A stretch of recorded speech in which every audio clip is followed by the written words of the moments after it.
Hello everyone, welcome to our video today. I'm going to introduce the new products on my right hand. There's a meat grinders. Let me give you the overall dimensions first. For the unit's entire length, they are about like a 19.5 inches long. And the overall height is about like a 16 inches. And the width of the unit is about like a 9 inches wide. So as we can see, the unit's coming with a locker for this one. You can just twist it and take off the hide to clean it.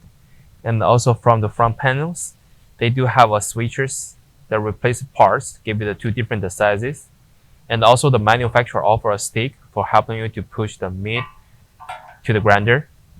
And for this pantry sizes, inner side about like 8 inches wide and 12.5 inches long. And depth about like 2 inches deep.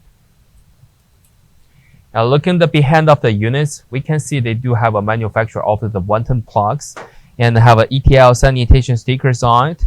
They're using the single phase and the power is about like 1100 watts. Looking the side of the units, they do have a couple switches on this side.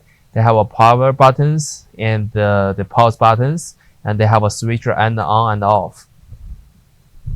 And that will be the all demonstration information about the products. If you do have more questions, feel free to contact with us. Thank you.